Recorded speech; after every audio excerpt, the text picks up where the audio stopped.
Okay, you're all set to begin. Okay, very good. Pursuant to Governor Cuomo's Executive Order 202.1, the Village of Warwick's meetings will be conducted virtually through Zoom video conference until further notice. To view tonight's meeting, you can go to YouTube Live. The public may view the meeting live may view the meeting live on the Village of Warwick, New York's YouTube channel. And also, tonight we do have a public hearing. If you'd like to comment, you can comment directly on that, and the clerk will be monitoring those comments. The village's website, the public may view the meeting a day or so after it's complete by going to the village's website, villageofwarwick.org. And to comment during privilege of the floor only via email or mail, comments may be sent to the village board prior to the village board meeting via email to clerk@villageofwarwick.org or via mail, Village of Warwick, attention Village Clerk, Post Office Box 369, Warwick, New York 10990. Please indicate on your correspondence that you wish to have your comments read during privilege of the floor. So to start tonight's meeting, if we could begin for the Pledge of Allegiance, and we have a flag right in back of Mr. Venieri, so that really works well. I pledge allegiance to the flag of the United States of America, and to the republic for which it stands, one nation, under God, indivisible, indivisible, with with liberty and justice for all.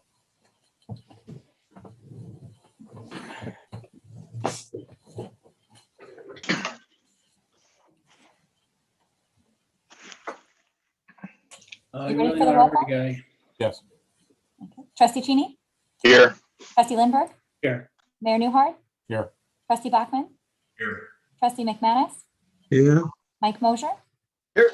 Stephen Gaba? Present. Village Accountant Michael Venieri? Here. Okay.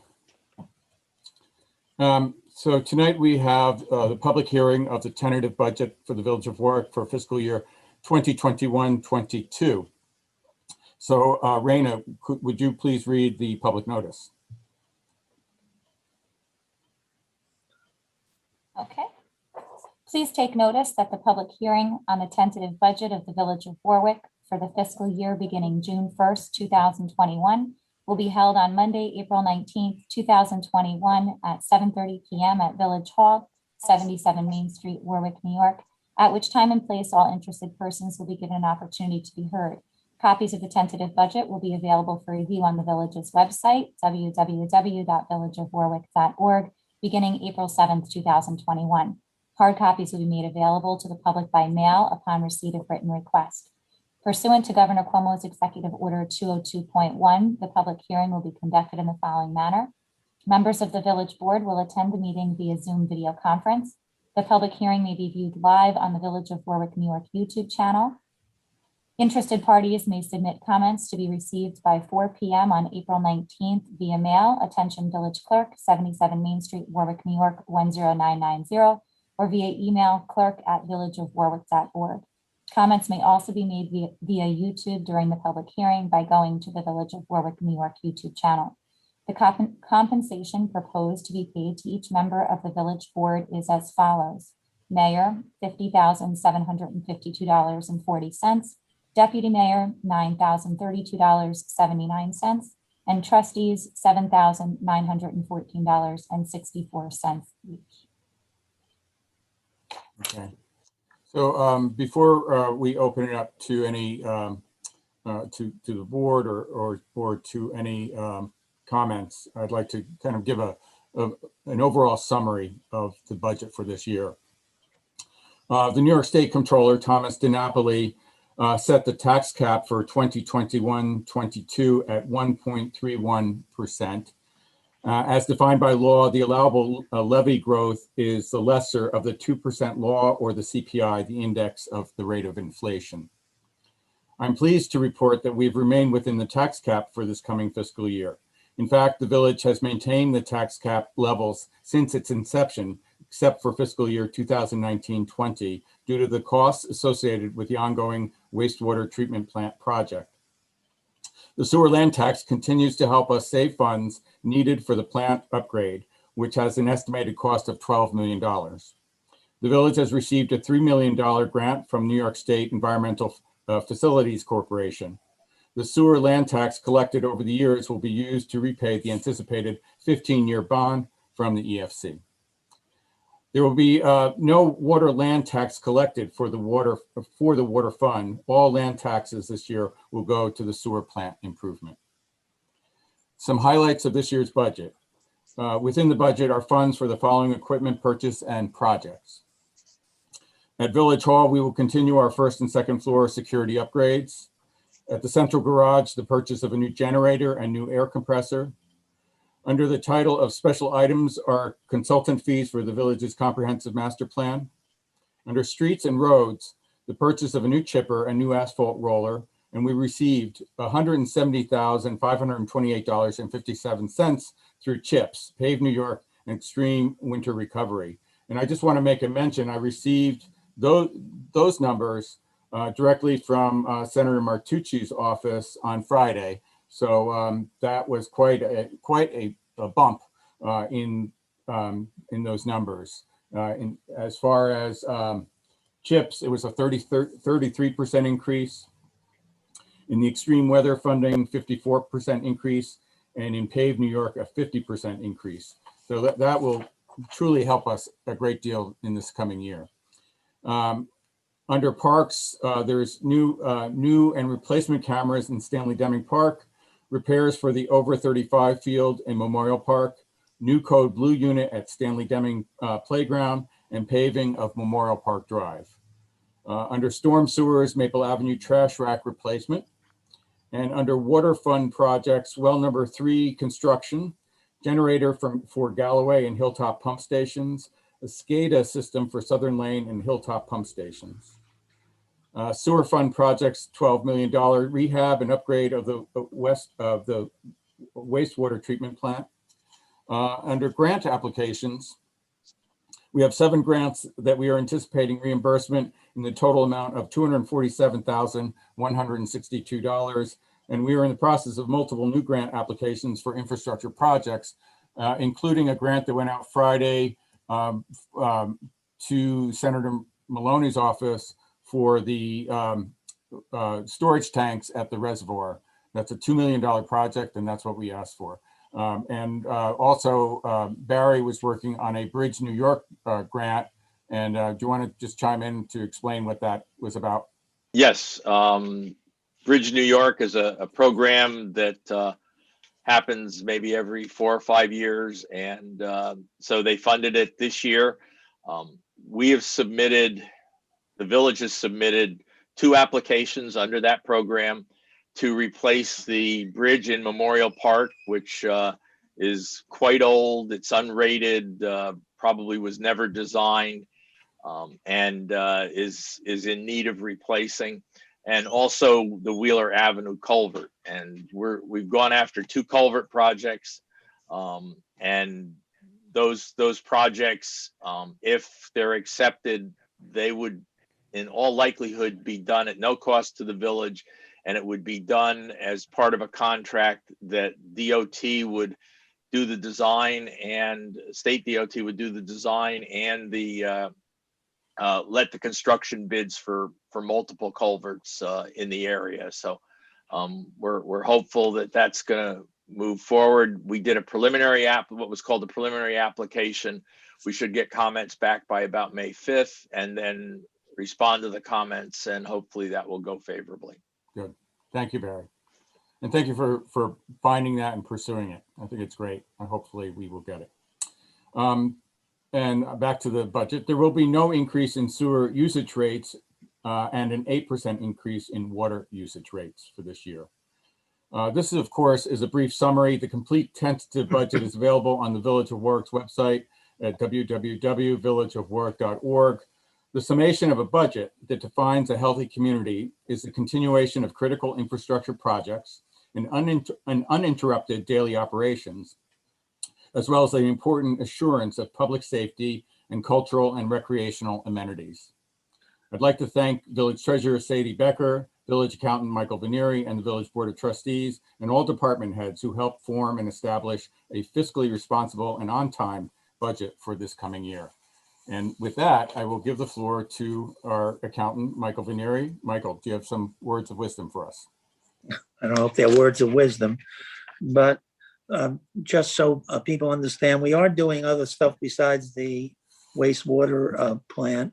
We do have a reserve for the dam repair, which we've had in existence for a number of years. We believe we have enough in there to repair the dam when that time comes.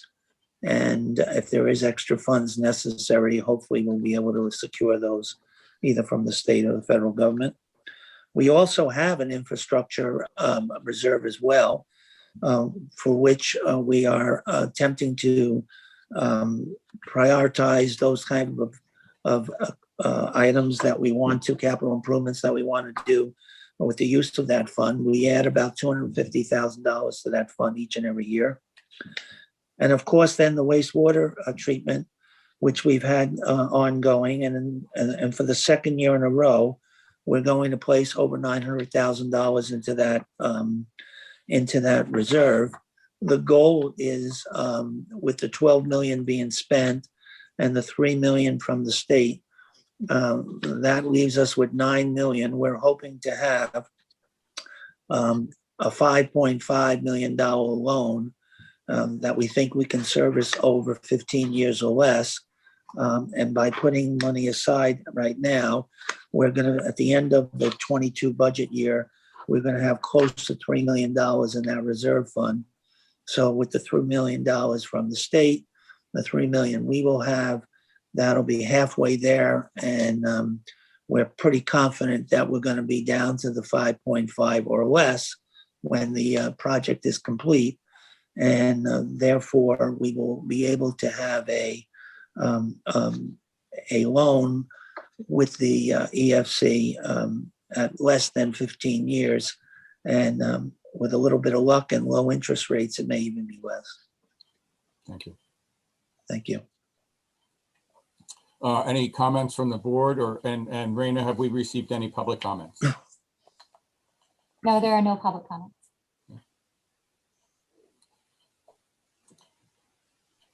If there are no comments, then may I have a motion to close the public hearing? So move. Second. All in favor? Aye. Aye. Aye. And may I have a motion to accept the following reports for March 2021, the clerk's office, the building and planning, building department, planning board, the AHDRB, and the ZBA. So moved. Second. All in favor? Aye. Aye. And a motion to accept the minutes of March 1st, 2021 and March 15th, 2021. So So moved. moved. Second. All in favor? Aye. Aye. And may I have a motion for authorization to pay all approved and audited claims from number 210017771 through 210011867 in the amount of $230,876.64. So moved. Second. All in favor? Aye. Aye. And so tonight we have a couple of presentations. The first is by Lou Marquette, who I think we all know from Leyland Alliance Communities. And he has a request for a zoning change. And so he wants to present that to the board. He had presented it earlier on. And so this is the second time around. So Lou, if you want to come into the room and talk to our board, I appreciate it.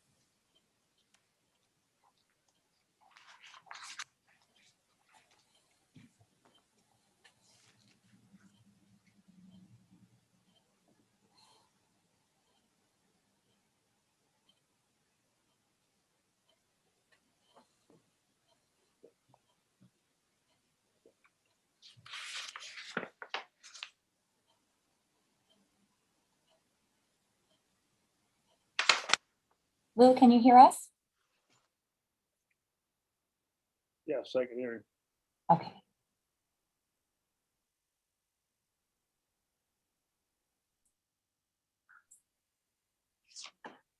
All right, it looks like maybe Mr. Marquette is, will you be joining us by video or just by phone?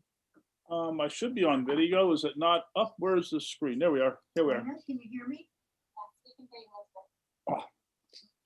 There we go. There we are. Welcome, Lou.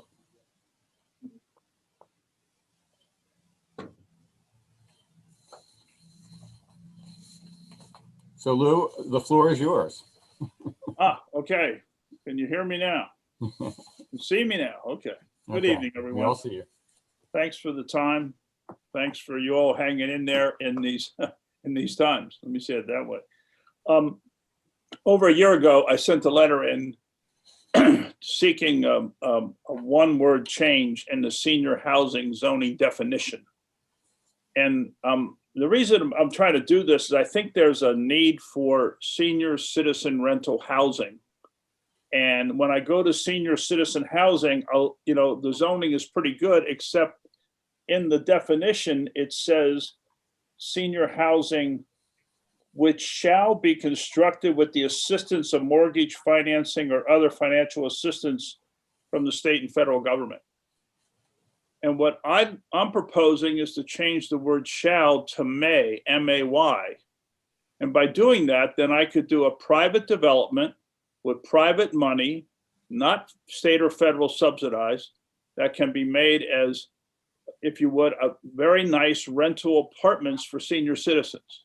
I have a history for 4 or 5 years now with people asking me to build rental apartments for the aging community. And now that I've been able to not be so distracted with building things, I'm not building anything at the moment, thank goodness, with lumber prices. But I'd like to move forward with trying to build some small things. There's only a few pieces of property available in the village.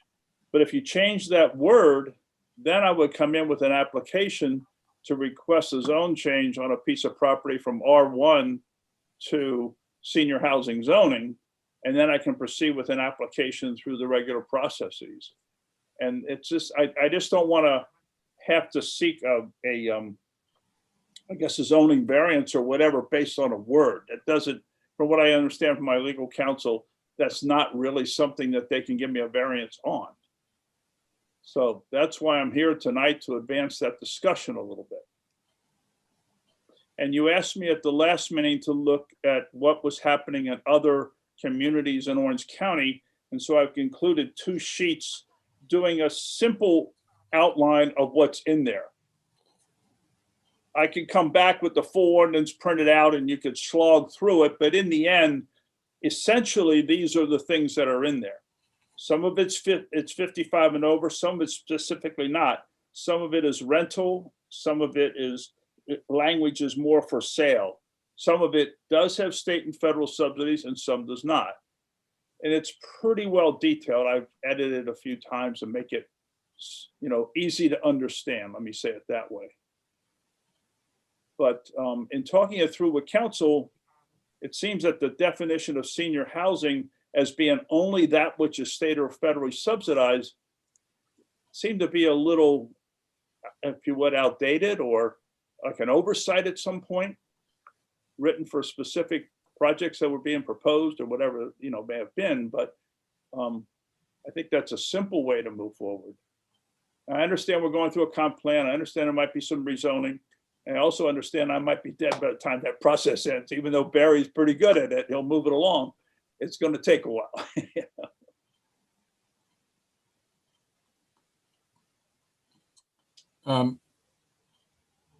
The one question I have, Lou, is why is it even necessary? Why would you need a specific?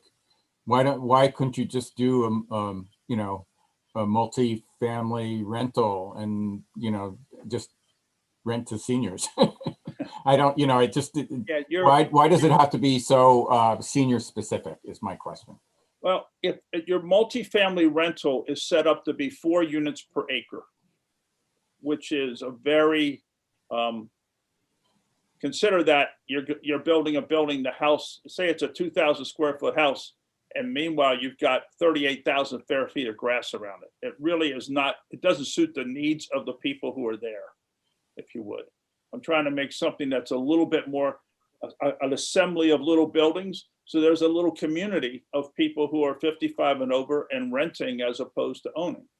This is often people who are single, that don't need the big house, don't want the big house, and don't want to take on the maintenance as I've detailed it in my thoughts in the letters that I put in. Lou, why do you think the word shall is in the zoning to begin with? Do you think it's just outdated, as you said, or? I'm Was not there another sure. I'm intent? not sure. My gut feeling is it was written at the time that there was an application for a lot of seniors housing. And it was in there because that stuff was going to be subsidized. And the problem with that is that then the whole thing only makes the housing available for a certain constituency. And I know people who've tried to even rent at Devon Woods and a few of those places, and they make, between their Social Security and a little pension, they make $7,000 more a year than they're allowed to make. And so they can't find a place to rent. And a lot of them can't handle the stairs of some of the other apartments that are around. So they need something that's a little bit more on a single floor with no steps. And they would like to have one car garage if they could. And I've done, surveys and looked at other things that are going on around the country, and little 1,1500, 1,600 square foot, 2-bedroom, 2-bath, 100% ambulatory, handicap accessible bathrooms and cars and no step and a little place to sit outside.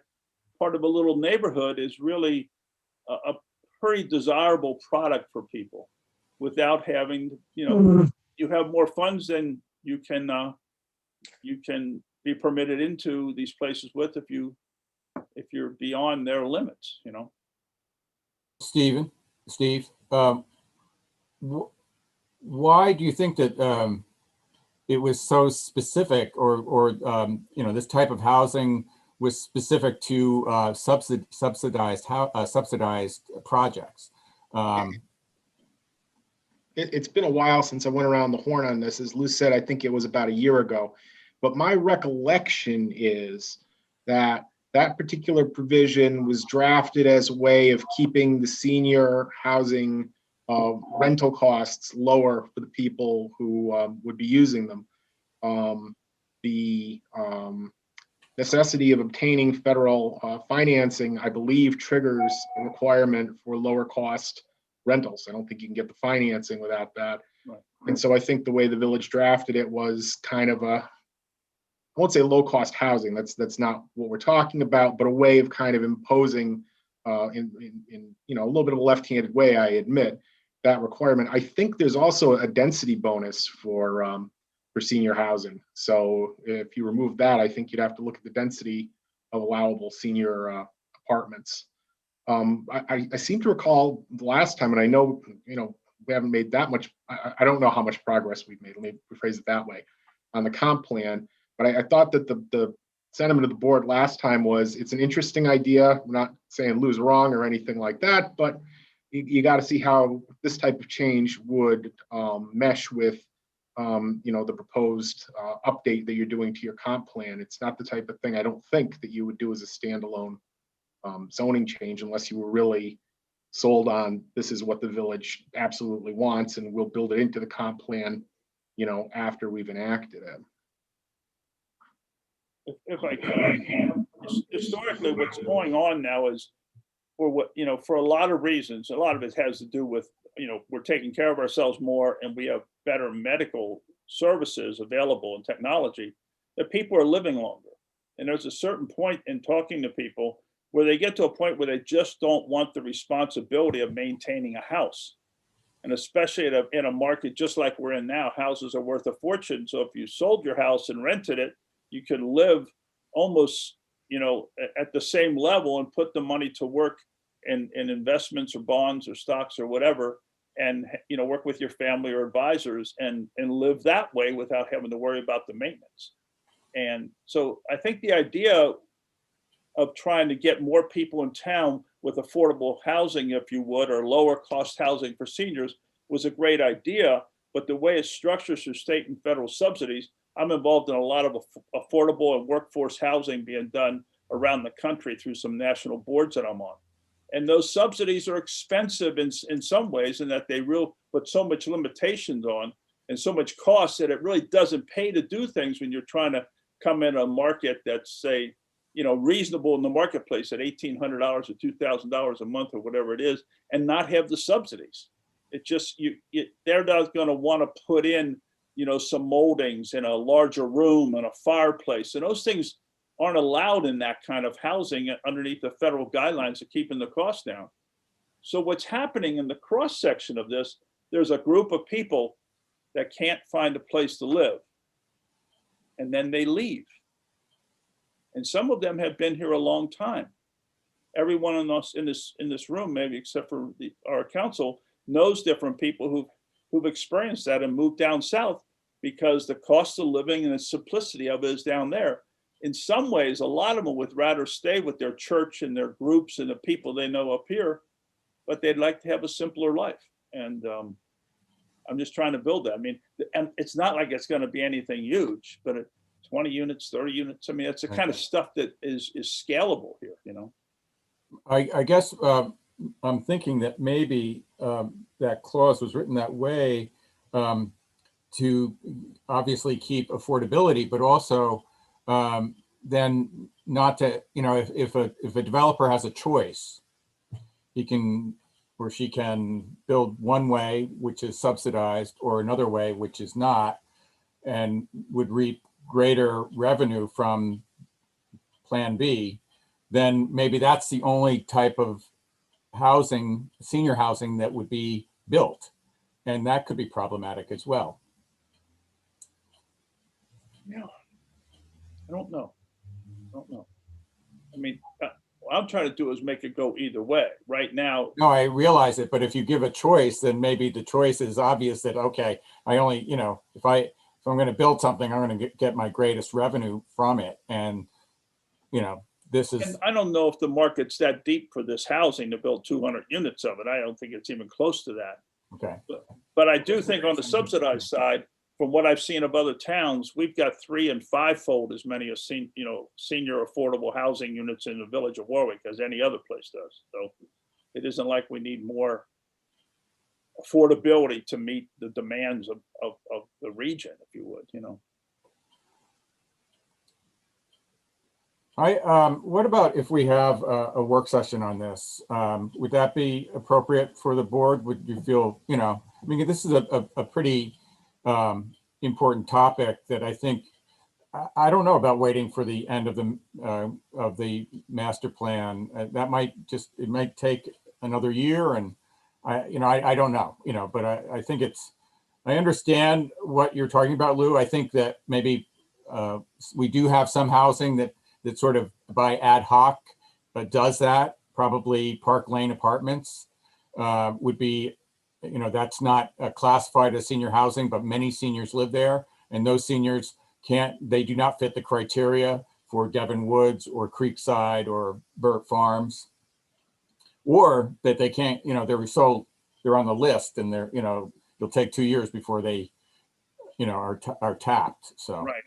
But they do not have handicapped bathrooms or any of those facilities, and they're of a modest, if you would, design, for people that can afford a few more dollars. So, but maybe how about if I work with Councilman Barry, who's involved with the planning and zoning, just to detail a little bit more than Barry. What do you think? I mean, can bring something back to your board after a couple conversations over Zoom or something ourselves, or what do you think?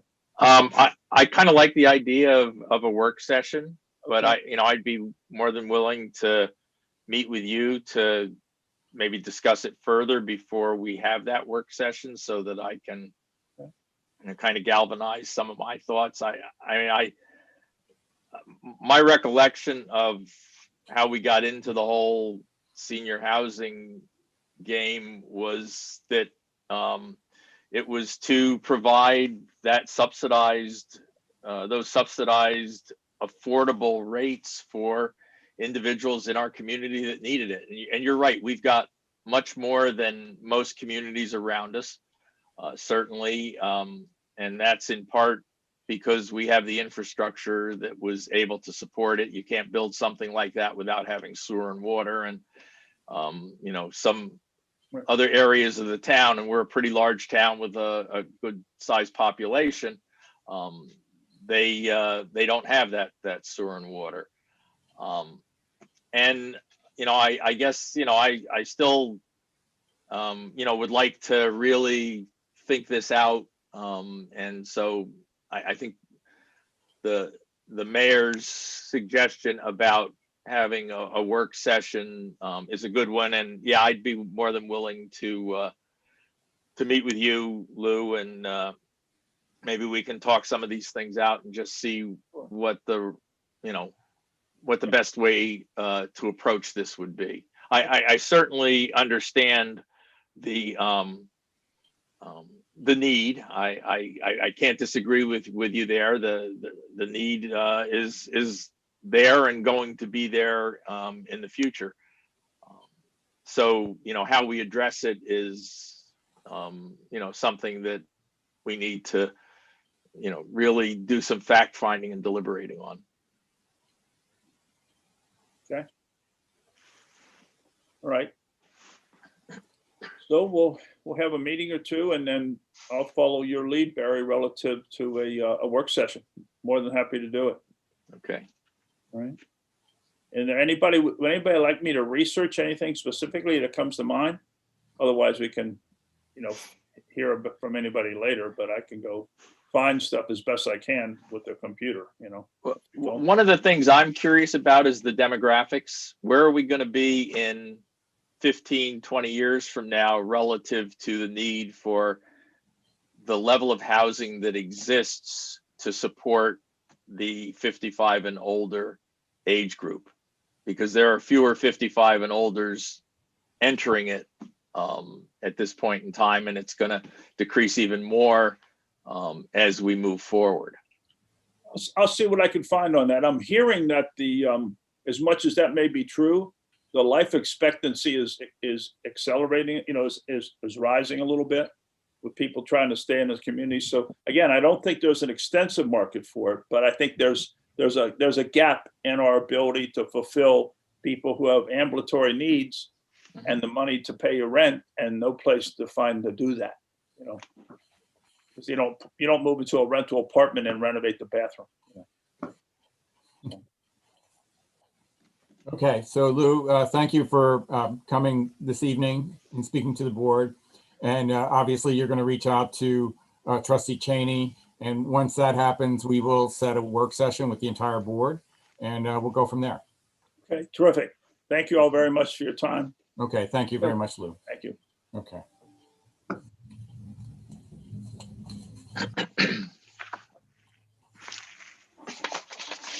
And under presentations this evening, we also have Jessica Niskar, who is the Assistant Location Manager for the series Billions, and they have applied for a film permit. So if we could let her into the room. And also Aiden Sleeper is going to be joining her as well. Okay, great.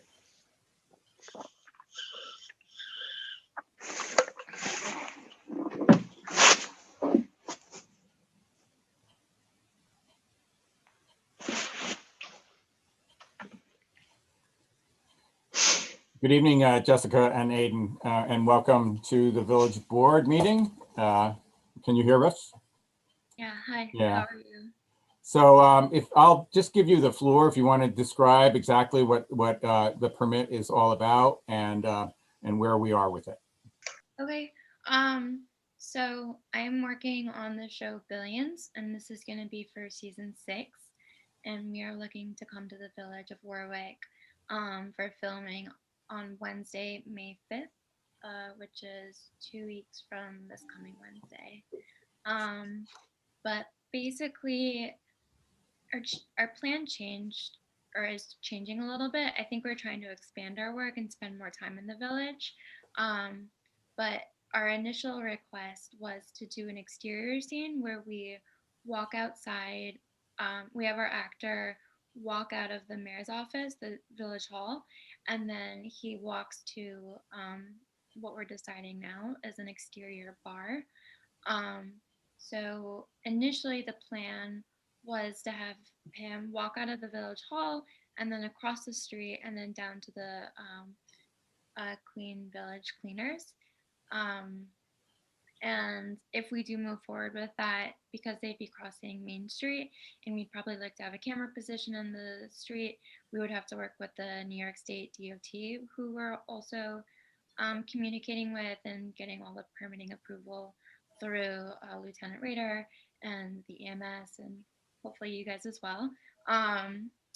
And our alternative option, which I think we're leaning more towards, is shooting the exterior at Baird's. So that would just be more so crossing side street, which is Wheeler Crossing Main Ave, Street. crossing Wheeler Ave, going to Baird's. Oh. And then in the extension of the work, we are scouting tomorrow to see the interior. So if our director and everyone really like it, which I think they will, we'd like to shoot an interior there, which would extend our day, but it'd be fun because hopefully it's nice weather and with social distancing and COVID, people will walk around and spend time in the town or the village. And but yeah, so there's some complicated work with the exterior, with having the camera on the street and just like the DOT stuff. And we've been talking to Lieutenant Rader about doing intermittent traffic lockups. And with the lockups, because they're intermittent, just during the time that they would be locked up, we've proposed detours just so people don't have to wait for us, because we could be filming for a few minutes at a time and people might want to go where they want to go and not wait for us. So I proposed we have 5 lockups and 4 detours. The one that I found a little complicated was on South Street, and spending a little time in the town, South Street kind of seemed a little bit less traffic consumed. So I just have a lockup there. And then if we do decide to want to film at Baird's and it's approved, we would do the exterior work first and then move inside. And most of our equipment and whatnot would probably be condensed within their private parking lot, the sidewalk. But we would always have fire lanes and making sure that residents and civilians are safe and have passing ways, and that we're doing our best to let your community exist without us being too disruptful. But yeah, we have I think if we just do the exterior, it would be a reduced crew of about 60 people. But if we do decide to do the interior work as well, make it more of a full day, we'll probably have our fuller crew of about 120 people. And then we'll have our trucks, and I had sent Raina a proposed parking plan. However, we are tech scouting with all of our department heads on Wednesday. So we'll be able to provide a more clear and concise professional map when they see the space and see the streets. But we would try to keep it as condensed as possible, and obviously let cars pass by, and anything we do in the city would happen here, and to make sure that nothing is too crazy. But yeah, we don't have any special effects. It's really just an actor walking, some reasonably simple dialogue interior. It's just our presence of trucks and equipment that's different from the day-to-day. That's all I got. Aiden? I would just interject. Jessica's given you, I think, a pretty good overview of what we're doing. What I would additionally point out is that we're actually going to be filming at a couple of it's a couple of locations at one farm that falls within the town of Warwick prior to the day in the village.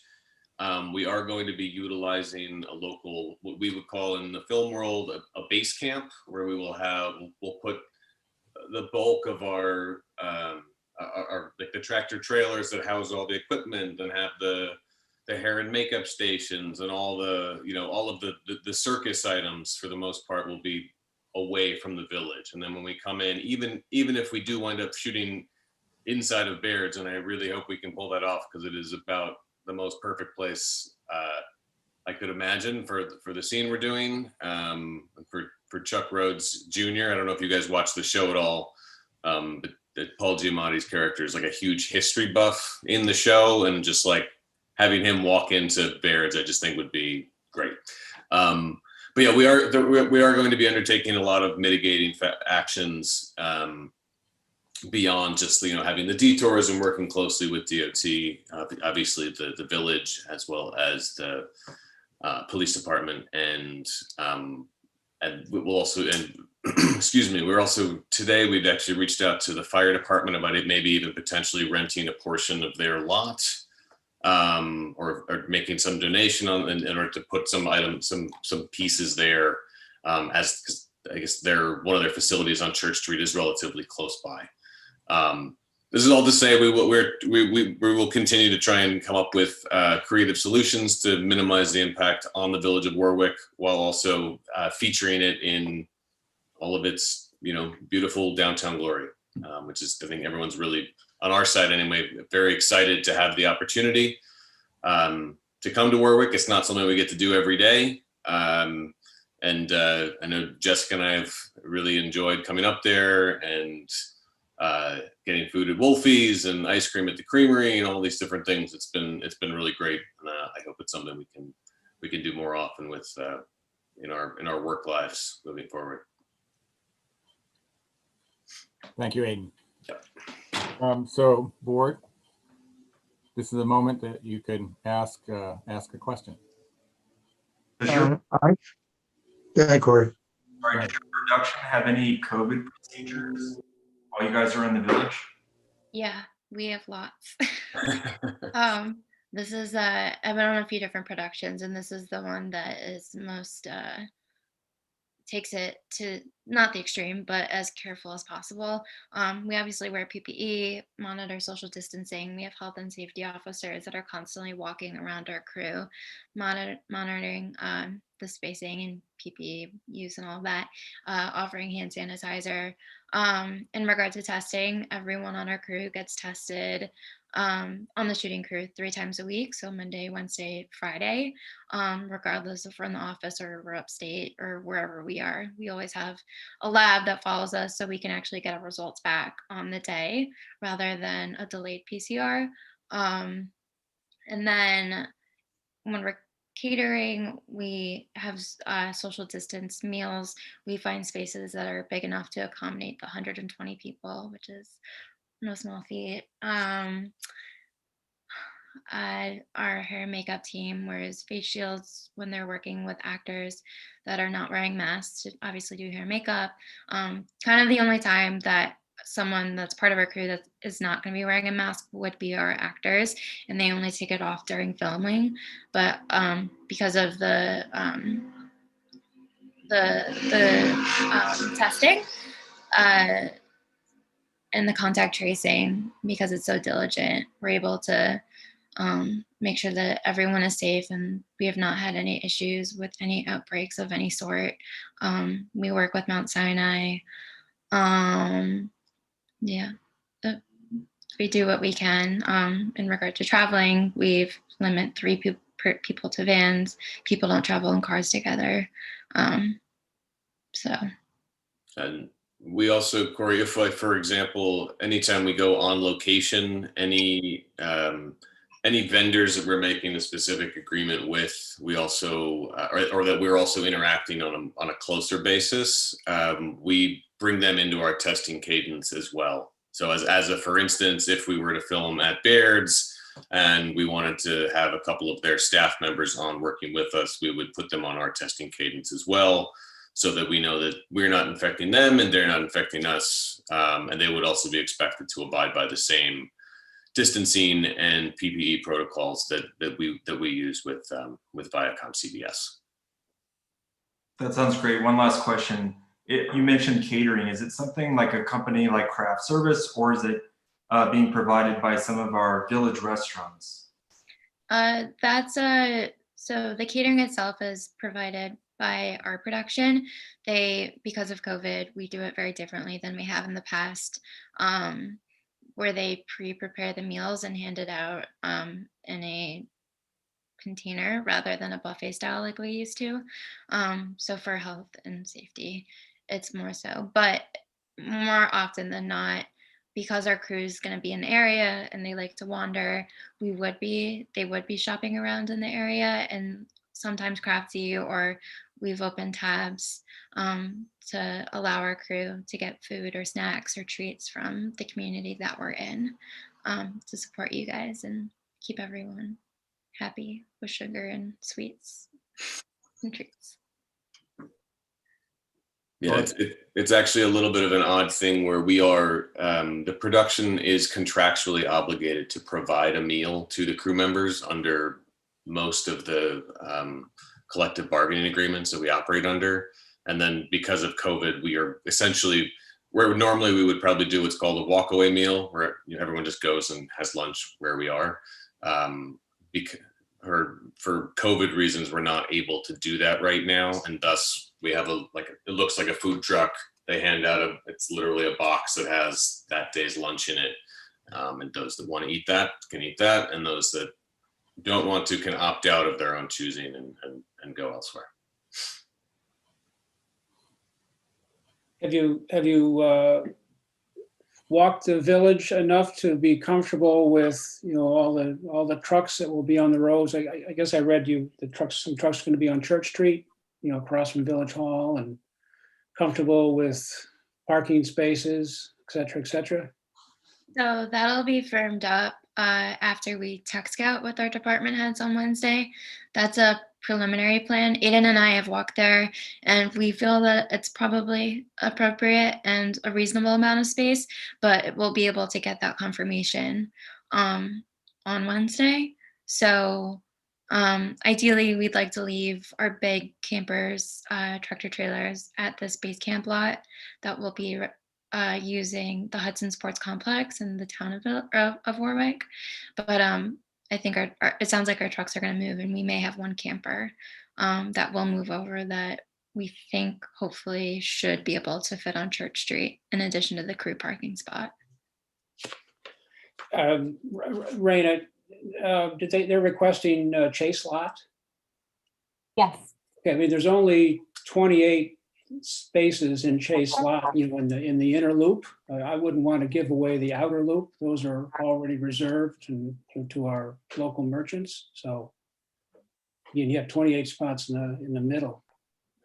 The parking plan also included the upper CVS lot, Okay. the Chase parking lot, which actually, Jessica, I didn't have an opportunity to discuss with you. On your map, you indicated the whole Chase lot, but yeah, our exterior is all permit parking and tenant parking.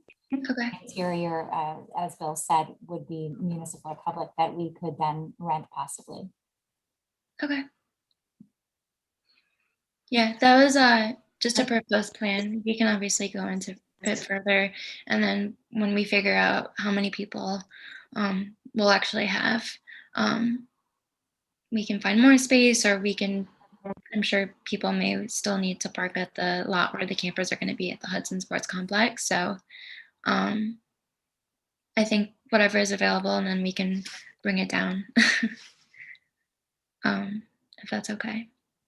Yeah, there was also, Mr. Lindbergh, there was just today, we had somebody up in the neighborhood looking for some additional off-street parking lots. I am sort of cautiously optimistic that maybe the lot that I think it belongs to Warwick Fire Department off of Church Street. Yes. I think if we could make a deal there seems to be quite a few spots there that are not used on a day-to-day basis. And so I'm hopeful that we could utilize that. And that's, it's a very short walk or a very short, even shorter shuttle, to get to Baird's or get to Village Hall from that spot. So yeah, no, correct. It's good walk. Yeah, you're talking to Chief Swikart? That is, I have not yet personally, but that is the contact that one of our scouts, Caleb, is reaching out to today. Yep. Good. The only entity I haven't heard you reach out to is the Historical Society for the use of Baird's Tavern. We have actually, we've also reached out to the Historical Society. Again, I have not had a face-to-face yet with Nora, but today one of our scouts, Caleb Chapman Smith, was up there today, met with her at Baird's Tavern. So we're working with both the Historical Society as well as I think is it Megan Colley, I think operates the tavern. And so we're working with them together to try and come to an agreement to film both the outside and the inside. Likewise, if we were to move ahead with filming inside the tavern, we would be, we'd be making a deal with the operator as well as making a donation to the Historical Society itself, both for using the exterior and Nora was looking into helping us get some parking spaces both behind Baird's, which is a lot that they control, as well as across the street where they have some behind, I guess it's not the library right now, but the old library, Wisner Library. Mhm. They also have a number of parking spaces, not a huge number, but several there as well that we may be able to contract with them to use. Okay, thank you. Well, it sounds like you've done some good research. It's the name of the game. Yeah. It's the fun part. And I want to just say that Marina has been incredible in terms of being the liaison of information and our, our forms and all that, speaking with Jessica on an hourly basis, it seems.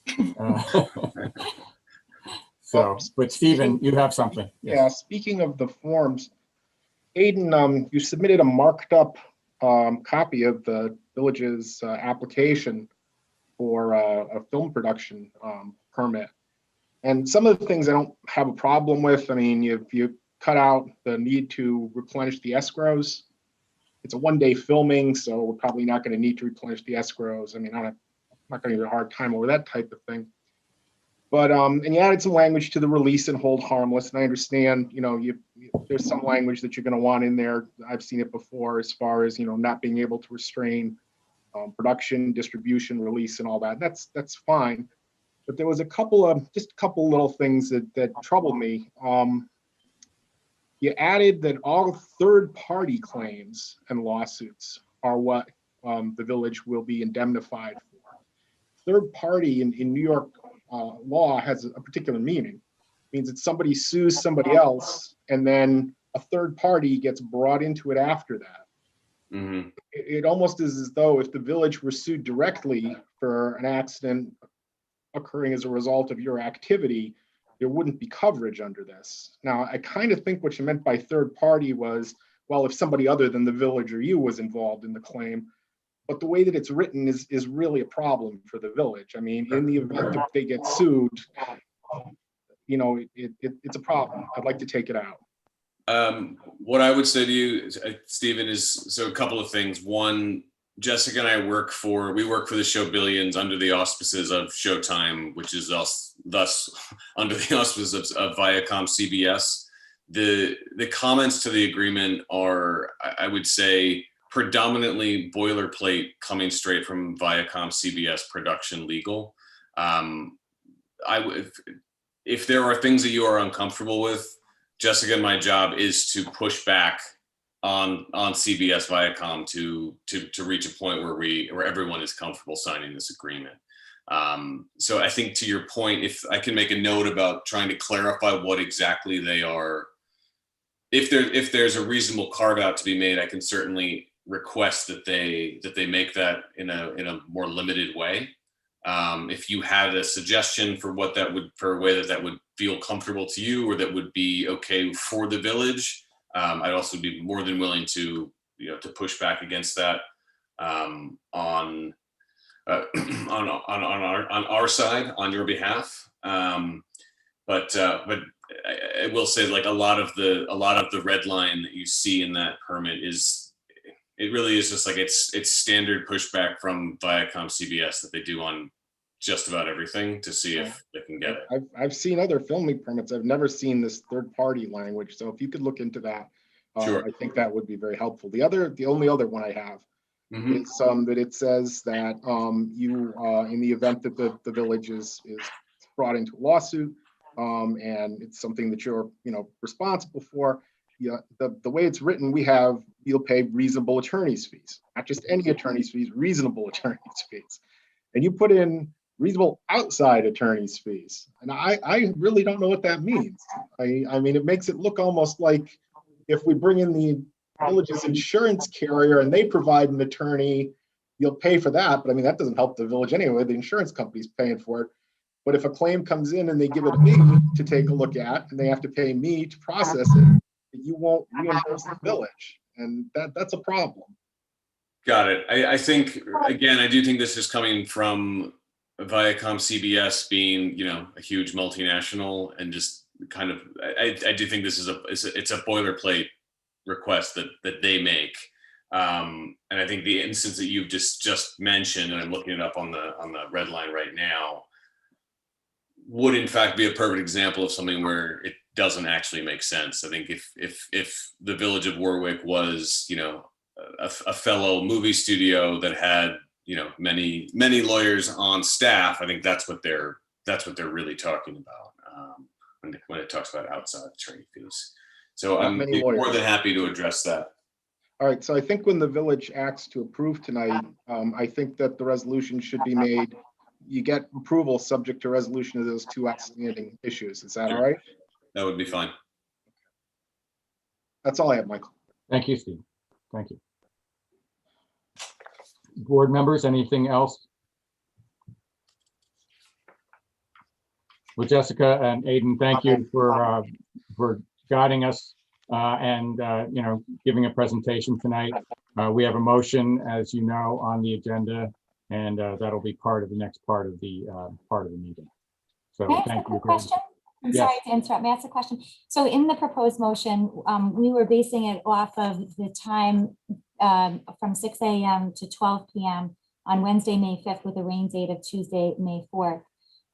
Because you're looking to change the locations of Baird's Tavern, I'm not sure if that time frame still fits. So the time frame is likely to change. So once we do see it on Wednesday, I will be able to give you updated times, an updated parking plan, updated ITC detour crossing plan. So everything that we see on Wednesday and discuss, I'll revise the letter of intent to send to you.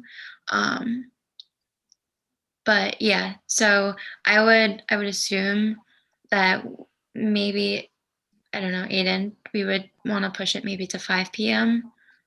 I think I would say, sorry, I'm just going to pull up this preliminary one-liner I have here. On that day for publicans. Sorry. I would say, yeah, I think Jessica's probably correct in that 5 p.m. is probably about right. But if we needed to, we could give you a more detailed breakdown on after Wednesday, if it's possible to wait until then, or have it be, do I need to get, the question I guess is, do we need to give you a time window now, or can that be something that is addressed in a secondary or second draft of the permit application, I guess? Well, Aiden, I guess it does pauses me with some concern, mostly because of the post office, which is right across from Baird's, and we have businesses, of course, and how they will be affected in the businesses in that nucleus of where you're shooting. And so the longer the time is, then the longer, the greater the concern is, because it's going to be an entire day basically shut down in that part of the village. Although I would say Michael, once we actually finish the exterior portion of the filming and go inside at Baird's, there's no need for any further traffic control other than having the village police standing by to just to be there to see if to address any looky-loos or anything like that that would come up. But once we were actually filming, once we move inside that bar, the impact on, I think, on the nearby businesses and on the ability of people to get in and out to the post office, say, or to, whether north or south of Baird's itself, I don't think would be negatively impacted. Do you think that it would be in that original time sequence of street closure, which was 6 a.m. to noon? I would say I think we've padded our times a little bit in that 6 a.m. to 12 noon. And yes, anytime you're doing a traffic lockup, even if it's only for 30 seconds or a minute at a time, it does have an impact on the traffic on the day. And it certainly, because of that, does have an impact on people's ability to get from point A to point B. There's no way I could tell you that doesn't happen ever. I do think, though, that from a filmmaking standpoint, just having Paul Giamatti's character, Chuck Rhodes, just come out the door, cross the street, and then go into another bar is about as simple.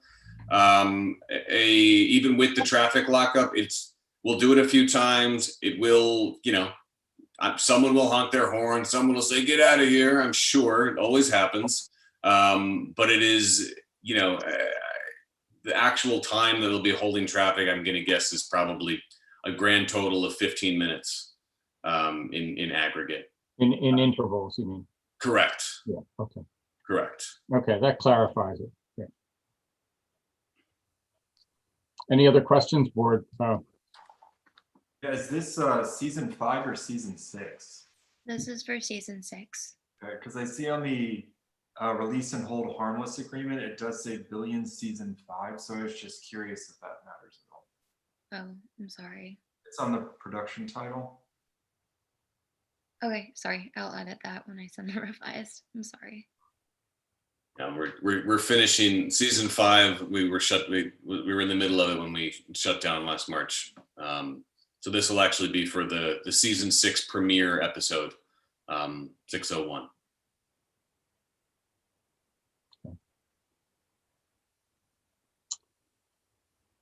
Anything else, board? So we resolved where we are on the timing. We will know more clearly on Wednesday, but But we have to make a motion tonight, and I would not want us to be short on what their expectation is. Also, are there similar restrictions when they're filming on private property? In other words, when they're inside Baird's, what are the restrictions and requirements associated with that? I don't believe we as a board have to give permission for that to occur. Correct? I don't believe so based on the permit, but we would be, we would have vehicles in village streets. We would want you guys, from my standpoint, we would want if you're not signing off on the actual physical interior filming, that would be one thing.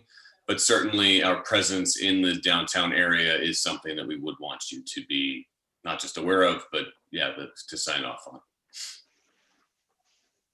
And what's our outer limit time-wise? Filming has to stop by a certain time, I believe. Is it 10 o'clock or? It's the travel on local streets to the site is restricted per your film application at 10 o'clock, which would mean, assuming the absolute worst and a long day where we have 3 cameras break down and there's flat tires and Paul Giamatti loses his voice, that would mean to be out of Baird's and away from the village by 10 o'clock would mean we'd have to go all the way until 9 when it's dark outside, which for a daytime scene, for that to happen. So I would say even at the outer reaches, if everything went wrong for us, we would still fall within that 10 o'clock restriction. So how should the motion read then? Steve, maybe you can guide us with that. Well, we have a pretty complicated motion as it is. I think that at the end of it, you tack on subject to the two issues raised by the village attorney, resolution of the two issues raised by the village attorney. And in regard to the timing, see, you got, trying to find it here, give me a second.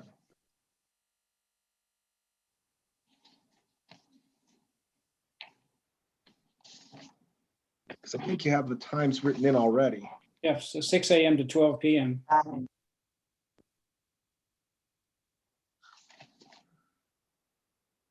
So are we talking about alternate times to that? Is that what the issue is?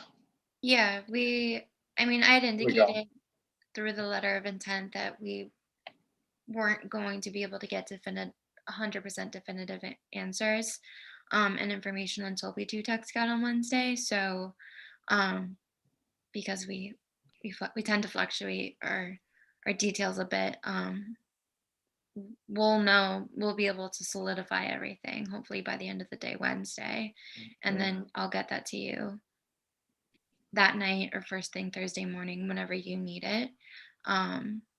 It's just we can only speak so much until everybody sees it, and only limited people have seen the village. So Ada and I have created a letter and times and details that we think reflect best and give enough padding to give a sense of what we're doing, and hopefully we can dwindle it down as much as we can. But hopefully this reflects the idea of what's happening, and if something changes, it shouldn't be drastic in any way. All right, well, if the board's comfortable with it, we could carry in after, see, it says 6 a.m. to 12 p.m. Subject to approval of modification of such times by the mayor upon request of the applicant. That way they would submit the revised times on Wednesday, and Michael could say, yeah, I'm okay with those, if the board is comfortable with that. And if I had any question, I would reach out to the board, of course. I would expect so, but I mean, you know, if you don't. Sure. I'm comfortable with that. Yeah, yep. Okay, and then just carry it in at the end. Wow, this is a whopper of a motion. Just carry it at the end, subject to resolution of the two issues with the application raised by the village attorney. How will we know that's been resolved? I'll send a letter or an email. I'll Not the day of shooting. I want to resolve prior to. I would hope so, yes. No, not hope. It's out of my hands, George. I mean, if they don't submit it, they don't have an application. This is what their approval is subject to. I will make sure that you have everything that you need well in advance. If you want it Wednesday night, I'll get it to you Wednesday night. If Thursday morning's okay, I'll get it to you Thursday morning. But anything The that you lawyers need, might take a little more than Thursday. say it again. I said, I think your lawyers might delay it a little more than Thursday.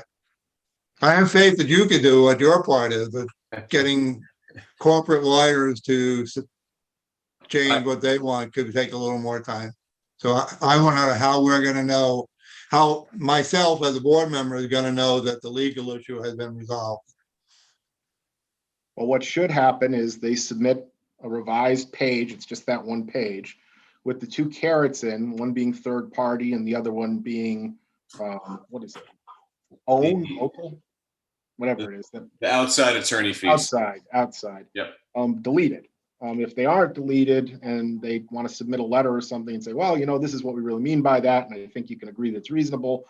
If I feel that it's reasonable, you know, then I'll say, okay, that's acceptable, and the board will go from there, and then they'll have their permit.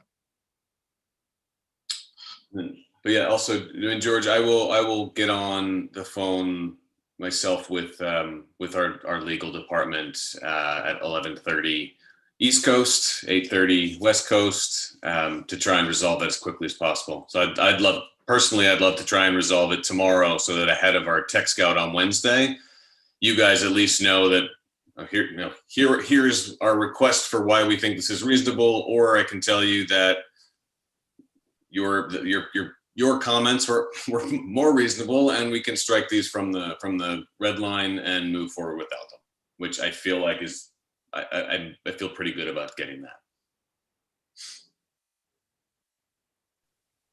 Okay. Anything else? Okay, well, thank you very much, Jessica and Aiden. I appreciate you talking to the board this evening. And, of course, there are some little bumps along the road, but I think we can figure them out. So Thank you guys for your time. We appreciate it. Thank you very much. Thank you. thank you. Bye. Okay.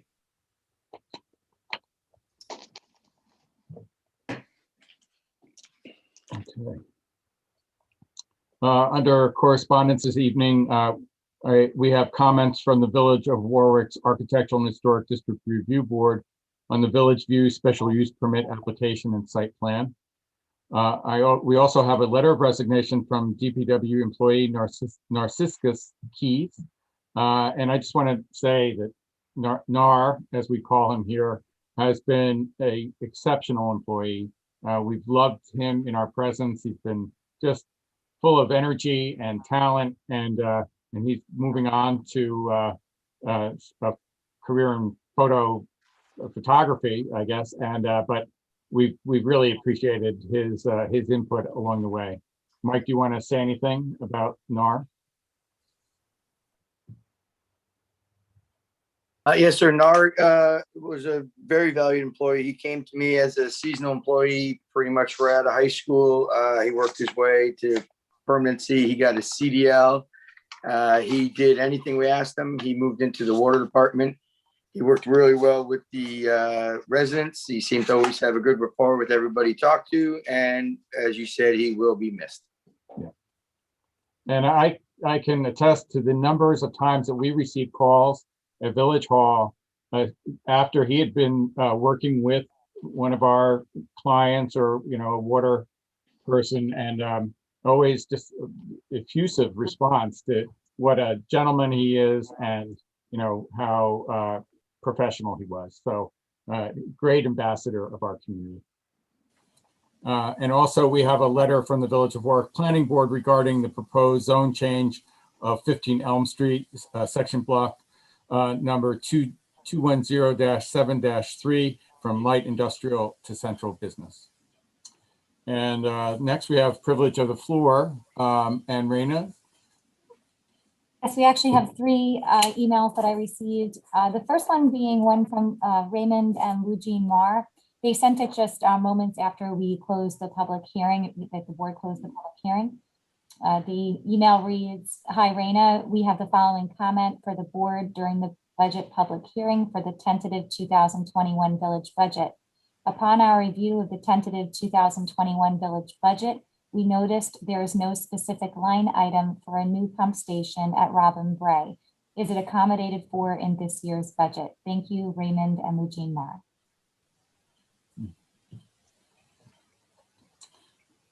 I think that is ultimately a great question. I don't believe we've put it on our budget because nothing has been approved. So it's very difficult to speculate until all the approvals are final.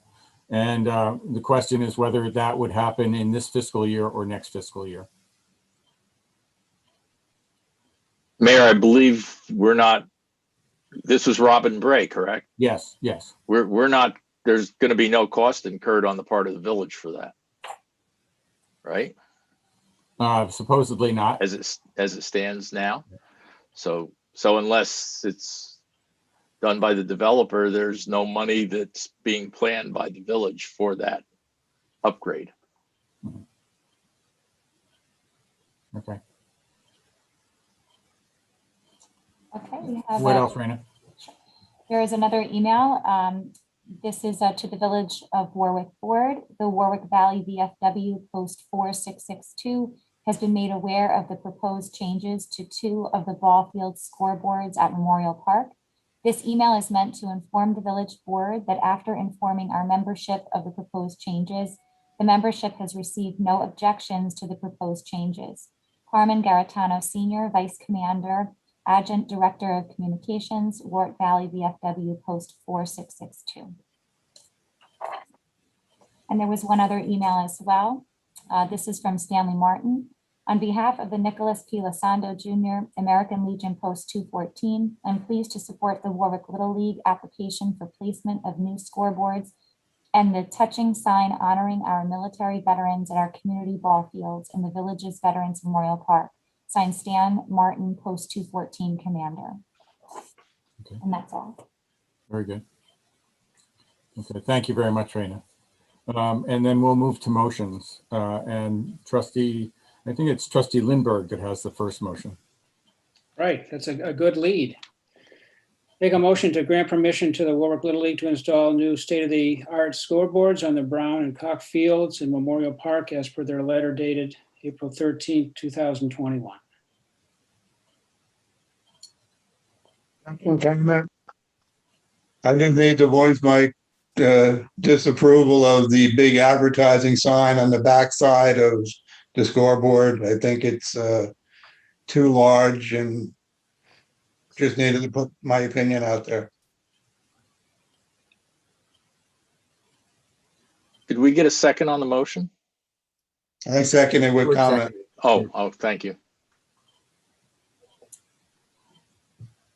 Barry, you've worked on this as a project and involved with Little League. What is the size of the signage? Rich DiCostanzo is available to enter the meeting, I believe, on behalf of the Little League. Okay, Yes, he is. I think he should have those answers. great. I'll let him in.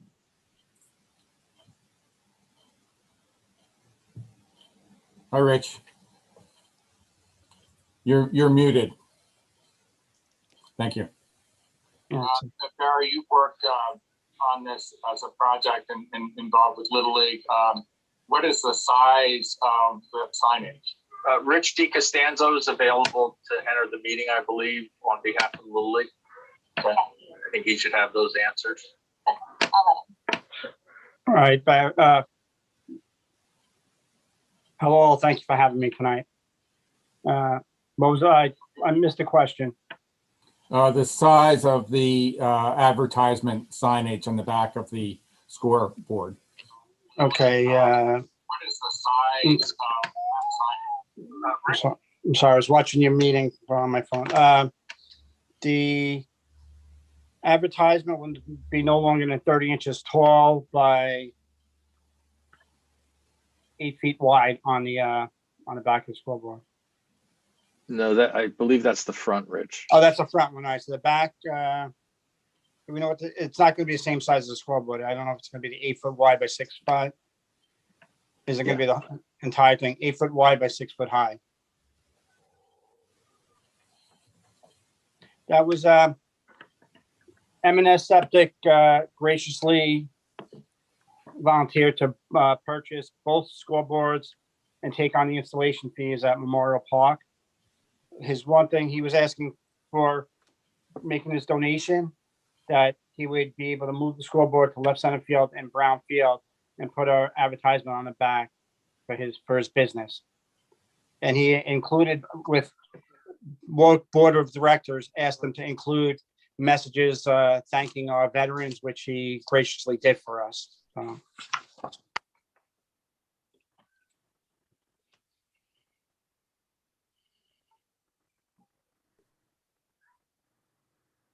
Appreciate the message for the veterans. As a veteran, I certainly appreciate that, but I still think a 4x8 sign is too big. So I know it's not going to go anywhere, but I have to say it. No, I appreciate your comments. It's we could speak to the company that's donating the scoreboards. Would you like, you don't want anything on the back, or would you like it just to be smaller, or? I think it's an advertising sign of 4x8. Again, it's only my opinion. I think an advertising sign on the back of the scoreboard facing out into wherever you're going to see it is 4x8 is too big of a sign for our park. I'm willing to bet that several other board members that don't think it's too big, and that's fine, but I just need to put my opinion out there.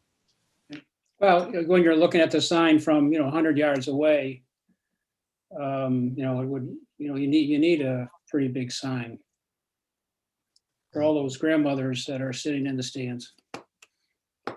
Grandmothers aren't gonna see the backside, sitting in the stands. They're gonna be watching their grandsons or granddaughters on the other side of the sign.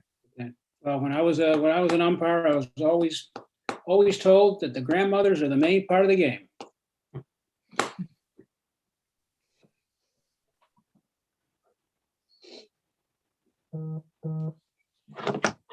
Corey, do you have any words of wisdom? Not at this time, no. I think George has a point, though. I mean, I think that it is a pretty large sign, and it will be there, 24/7. I guess there's two things. I wish it was a bit smaller, and I wish it wasn't white, because it's that's a very bright color. So if it had was opposite, it had a dark background and maybe light lettering, it would fit in better, and it wouldn't be as intense. And if it was a bit smaller in scale, I think that would be fine too.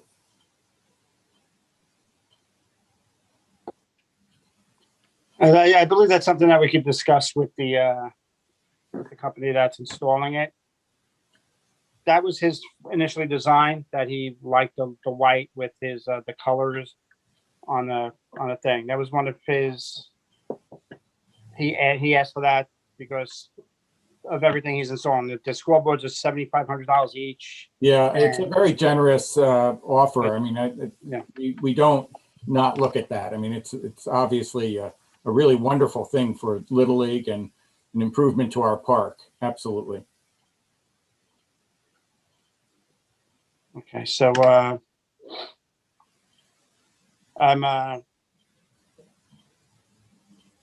would you like me to go back to this company and ask him if he was willing to make compromises on changing the color schemes and everything else, but he would like to have the back of the scoreboard have an advertisement. Sure, we understand that. And again, I mean, even if it's just not bright white, maybe if it's a warmer, color that just is a little less, in your face. Understood. Okay. But it's something that I could do. It's like, What is your time frame on this? he once we get approved, he could start installation. So we could talk to him and he could do it. So if you would like us to change the background and show you new plans, we could do it. It's like we were trying to get. It was just with opening the season. It was hard getting everything in line. We finally were able to get all the stuff to bring to you guys for to show you different pictures of what we wanted to put on the scoreboards, and that's why we're here now, just to try to get approval for it. So it's the thing is, the back, it's whatever you guys need us to do to hopefully get these installed. Warwick Little League, it's great because the scoreboards are old. This company is going to install them. We have an agreement. We're going to have an agreement with them where this company is going to actually provide maintenance on the scoreboard. So when they start getting faded, whatever, they're just going to replace all the different parts of it, so it doesn't look as run down as the old scoreboards did over the years. So my question is, can you wait 2 weeks? Can you wait till the beginning of May? You can come back with some, new improved signage, and we can go from there. We could do whatever is needed by you guys, but Warwick Little League wants to work in conjunction with the village. Well, you always do, and we really love your presence. So Thank you. Sorry, I had one thought. So is the tab on the sign, does it have that language that starts out, let our eternal gratitude of veterans shine through the children that play in this park? Is that part- Yes. I would just say, like, grammatically, it's the children who play in this park, not children that play. Sorry.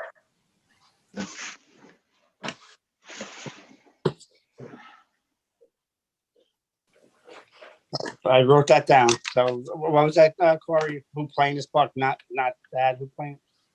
Who play? Who play? Okay. Rich, would you be able to, are these two pieces of the sign, would you be able to at least get the sign up that has the score and then, wait 2 weeks for the decision on the back of the sign? Probably, but Because of the season? Yeah, that makes sense, Bill. Yeah. yeah, because we'll talk to him. He said he could, he's just waiting on approval before he orders them. He said he could probably get the scoreboards and then start installation. He'd have to like move some, I think the electrical, his company's gonna do all the installation, but he could just put everything up and I guess on the back, just have a plain sheet metal and then try to figure out the coloring. Now, if it goes to a warmer color, like you said, Mayor, like a warmer color would be the same size, or are you still looking to make it smaller if it's like a warmer coloring or a darker color with light letters? Well, I did say a little smaller in scale. So it's what were we talking about? It was 6 by 4, 4 by 6, or 4 by 8.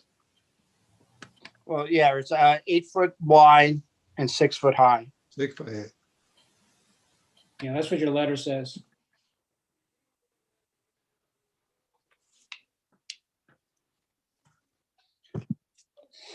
So is there a certain dimensions that you would like?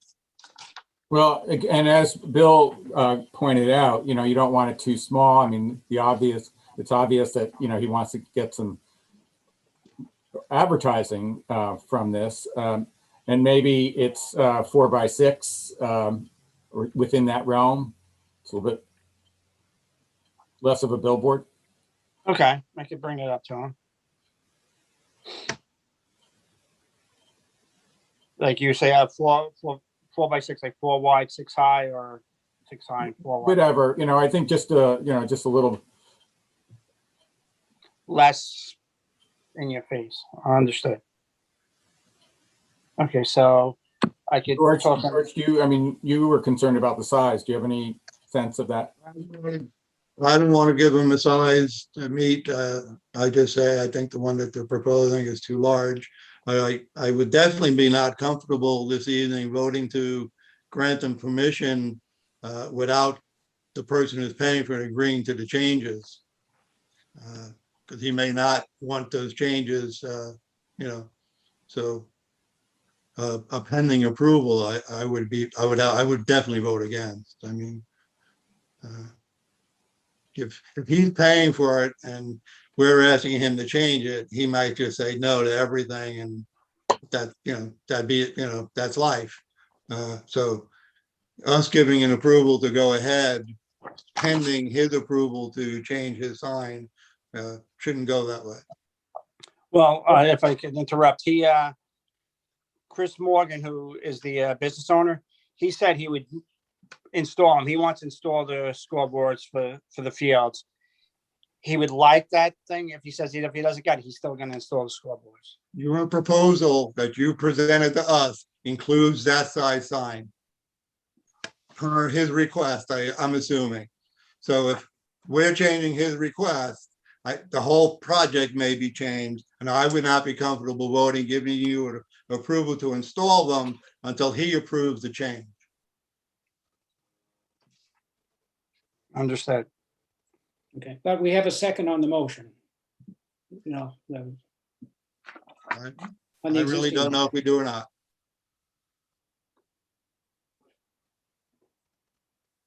Steve, do you want to give us some guidance here? I'm sorry, I thought George said he made the second to the motion. I did, you're right. I corrected myself. Even if it was seconded, you can make a secondary motion to table And if you get that seconded, you could still table it.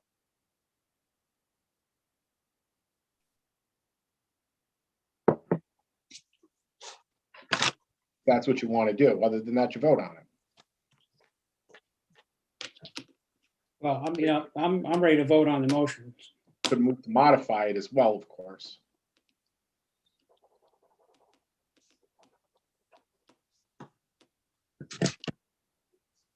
Um,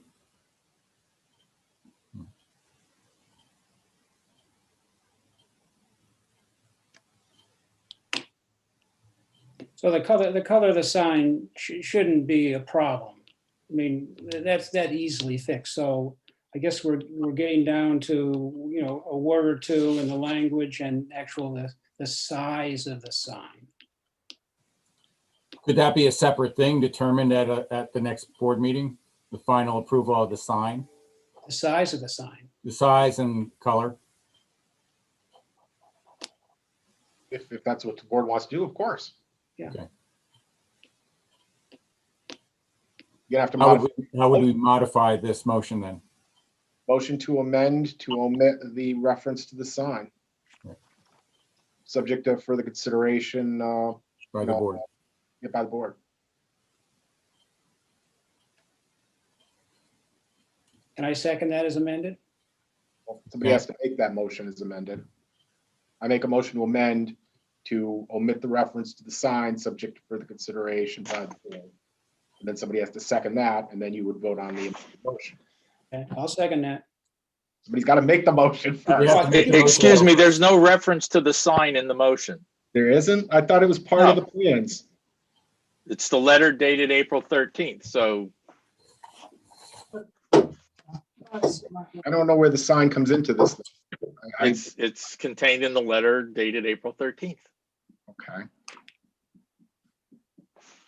Well, then The sign is in the letter of April 13th. Yes.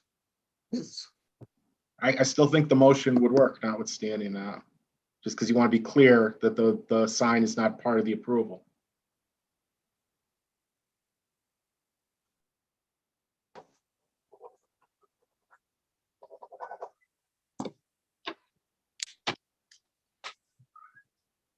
So we have a second, we have a motion as amended I believe that was made by Bill. by Bill. So Yeah. do we have a second?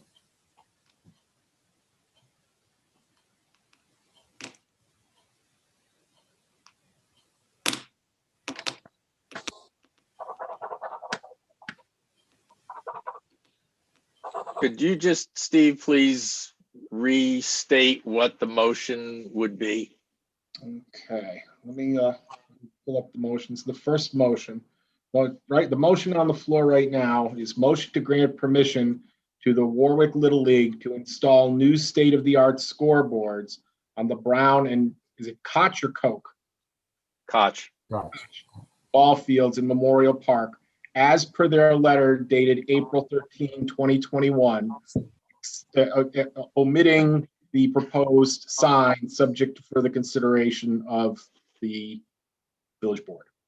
The proposed signs all told, or the proposed sign on the back of the Brown scoreboard? You're right, it should just be the sign on the back. So it would be tacked on to the end, carried in, omitting approval of the proposed sign on the back of the scoreboard, subject to further consideration of the village board.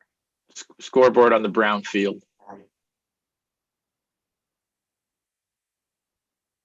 It's only on the back of one of the scoreboards. Okay, I It's the thought it was on scoreboard on the both. I Brown field. apologize. Right, sign on the back of the scoreboard for the Brown field, subject to further consideration of the village board. Bill, are you moving that motion? Yeah, I'll second it. All in favor? aye. Aye. I'm not sure I heard everybody. Could I ask for a roll call on that, please? Trustee Cheney, Yes. Trustee Lindbergh, Yes. trustee McManus, No. trustee Bachman, Yes. Mayor Newhart. Yes.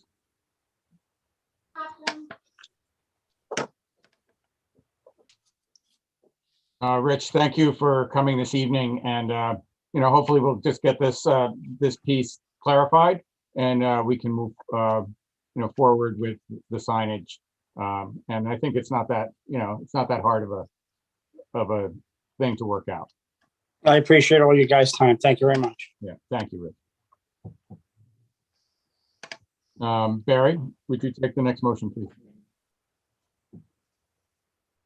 Motion to accept the refuse bid from County Waste in the amount of $175 per haul and $113 per ton per 30-yard roll-off box for refuse, and no charge, no rebate per 30-yard roll-off box for metal, and $21.94 per pickup, $95 per month per 2 cubic yard container as per the recommendation of DPW Supervisor Mike Moser. The contract period will be June 1st, 2021 to May 31st, 2022. Second. All in favor? Aye. Aye. Motion to accept the bid from Coin Chemical Company for the delivery of sodium hydroxide caustic beads, blended orthophosphate, and potassium permanganate per the recommendation of DPW Supervisor Mike Moser and JCO Regional Manager Keith Herbert. The contract period will be June 1st, 2021 to May 31st, 2022. Second. All in favor? Aye.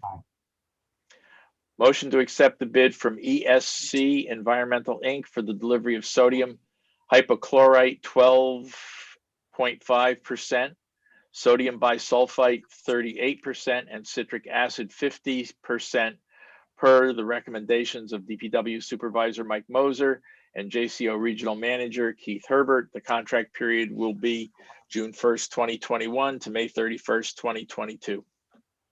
Second. All in favor? Aye.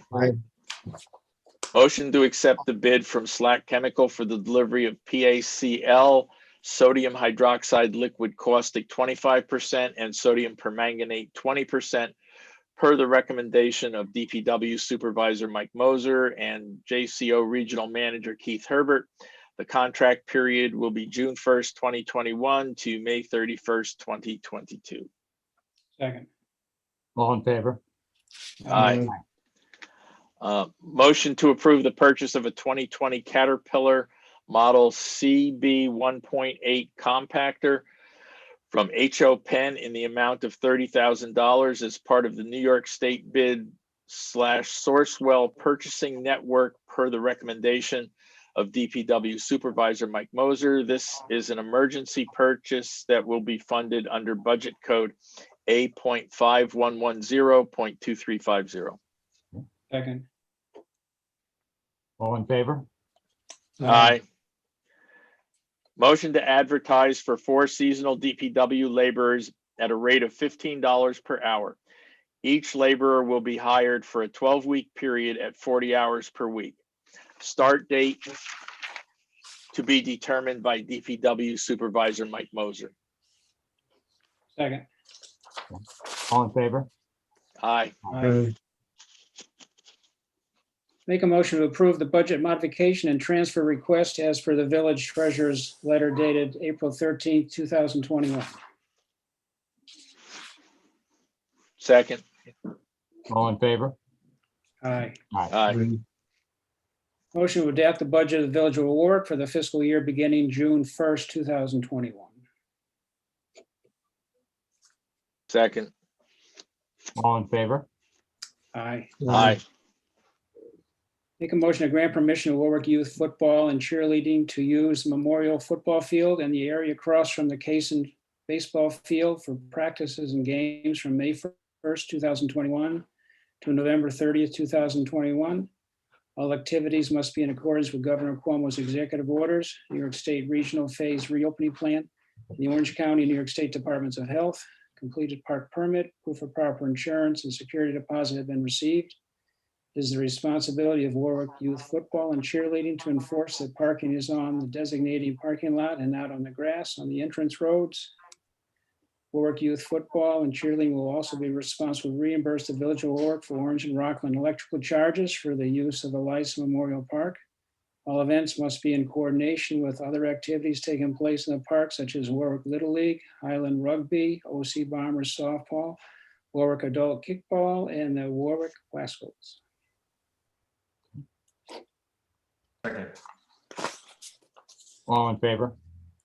Aye. Aye. Make a motion to grant permission to Warwick Youth Football and Cheerleading to install a welcome sign at the entrance of Youth Football Field and Memorial Park per the letter received March 22nd, 2021. And I'll add from May 1st, 2021 to November 30th, 2021. Second. All in favor? Aye. Aye.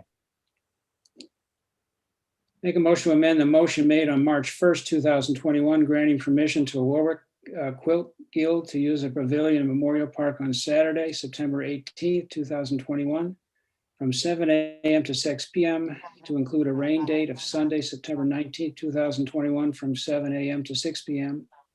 All activities must be in accordance with Governor Cuomo's executive orders, New York State Regional Phase Reopening Plan, in Orange County and New York State Departments of Health. Completed park permit, proof of proper insurance, and security deposit have been received. Do I have a second? Second. All in favor? Aye. Aye. Aye. Aye.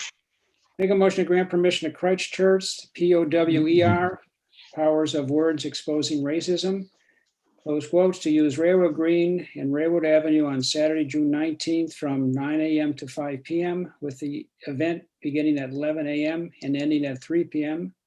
to provide a space for those affected by racism to have their voice heard through poetry.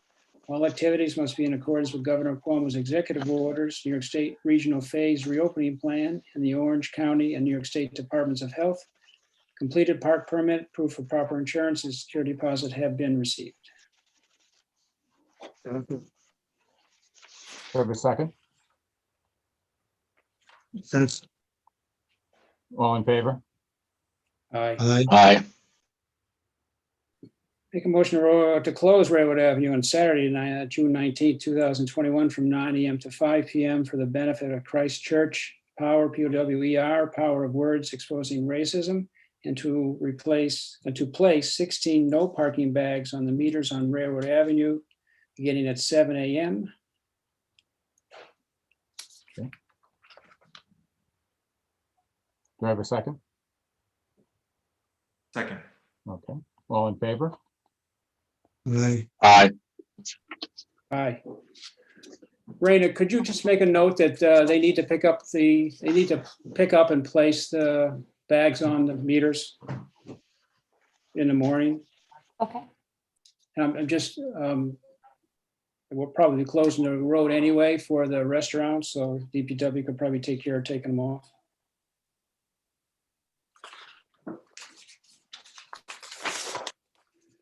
Make a motion to grant permission to Jennifer. How do you pronounce this last name, Raina? Cavaria.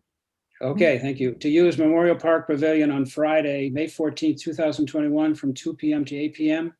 with the event beginning at 4 p.m. and ending at 7 p.m. to hold a birthday party, including use of electricity, restrooms, and tables and chairs provided by the village. The event is in coordination with other organizations that read prior approval for use of the pavilion.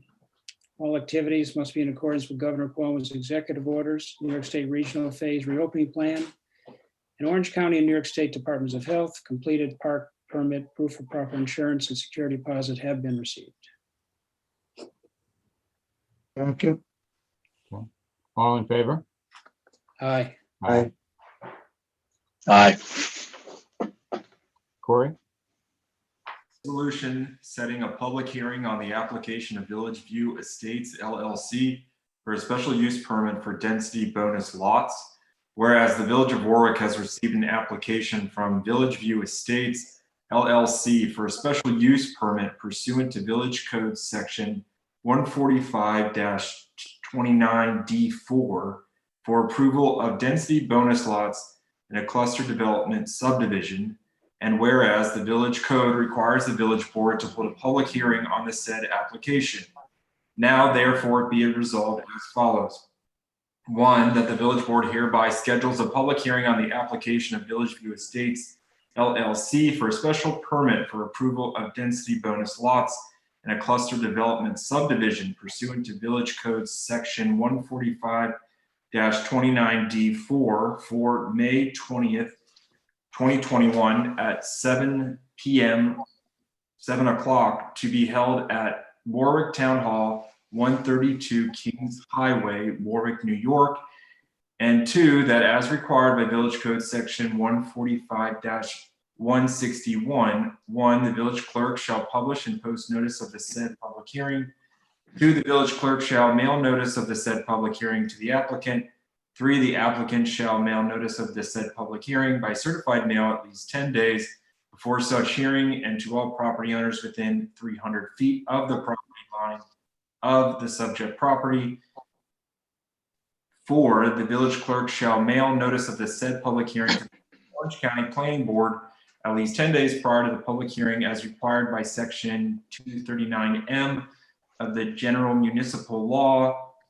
And 5, the village clerk shall mail notice of the said public hearing to the Town of Warwick Planning Board at least 10 days prior to the public hearing. Second. Okay, and it's a roll call vote. Trustee Cheney? Trustee Cheney? I'm sorry. Sorry, I muted myself before I talked. Yes. Trustee Lindberg? Yes. Trustee McManus? Yes. Trustee Bachman? Yes. Mayor Newhart? Yes.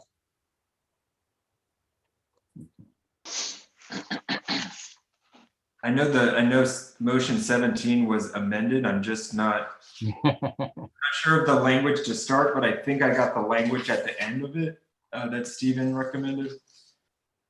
At the end, I have subject to resolutions of the 2 issues with the application raised by the village attorney. Yes, that goes at the very end after the word Warwick Clerk's Office. And then if you go back to the 1, 2, 3, 4th line down, so right after 6 a.m. to 12 p.m., you have to carry it in the words, subject to approval of modification of said times by the mayor upon request of the applicant.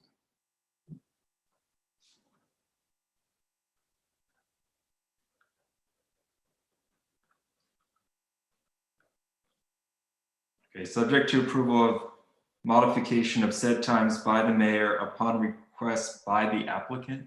Of the applicant. Okay, I think I'm ready to go. Right, and then you just continue with including and then no parking. So. Okay, so I'm going to start from the beginning. Make a motion to grant permission to Possible Productions Incorporated to film a scene for the series Billions at the front entrance of Village Hall on Main Street to the intersection of South Street and High Street, and on High Street, including sidewalks, on Wednesday, May 5th, 2021, with a rain date of Tuesday, May 4th, 2021, from 6 a.m. to 12 p.m., subject to approval of modification of said times by the mayor upon request of the applicant, including no parking on both sides of Main Street between Church Street and High Street for the picture, film truck parking on Church Street and Wheeler Avenue, picture parking in the upper CVS parking lot, and crew parking in the municipal parking spots in the Chase parking lot per the attached film permit application, detour and intermittent traffic control map and parking map. Approval is pending a fully executive Village of Warwick film permit and Village of Warwick release and hold harmless agreement for production filming as approved by the Village of Warwick attorney. Security deposit, permit fee, shooting fee, parking lot rental fee, street closure fee, sidewalk closure fee, and written approval from the New York State Department of Transportation for the closure of Route 94 Main Street. Proper insurance has been received. Warwick Police Department approval, including the assistance of traffic control, has been received but is pending. The applicant filed the proper paperwork with the Town of Warwick Clerk's Office, subject to resolutions of the two issues with the application raised by the village attorney. Second, Do I have a second? yes. Yes. Just some discussion, because obviously tonight, their whole conversation was about the actor going the other way towards Baird's Tavern. So that will be revealed, I guess, on Wednesday.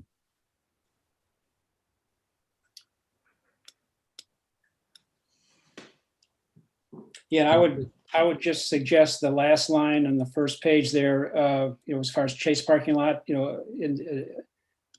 crew parking in the municipal approved parking spots in the Chase lot. Meaning the interior part. Make it a motion to modify, Please. just to add the word approved Right, of municipal parking spots in the very last line there. right. Yes. Okay, we'll need a second on that if somebody wants to.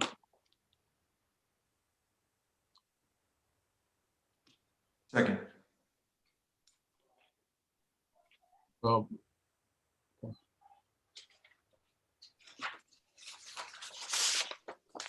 what about all that business with the other location though? Steve?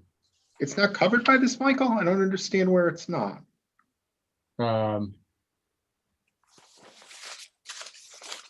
In streets. I thought we left it to you once they gave you the, showed the proof of everything else, Michael. Okay. Does the front of Village Hall on Main Street to the intersection of South Street and High Street, and on High Street, including sidewalks? Doesn't that cover everywhere? Tavern is left out of Village Hall. Yeah, but does that matter? Won't they still be on these other streets? No, No, they'll be going towards Baird's Tavern and the post office, so it's the opposite direction. Yeah, but what streets? It Just will add be Wheeler, add Wheeler to it. Wheeler and Main Street. Okay, Can we modify it just to say, instead of just changes in times, to changes in times and locations? well, if you're comfortable with that, you're really, leaving it open-ended at that point, though. I mean, if you want to do that, you certainly can. I might, suggest listing Wheeler and what was the other street? Wheeler and I think it's just Wheeler. Just Wheeler. just, and or Wheeler. Okay. So South Street, High Street, and on High Street and or Wheeler. And then including sidewalks after that. You see, we carried it in just there. After High Street. Yep. So do we have a second as amended for the second time? I'll second. Okay. So all in favor? Aye. Aye.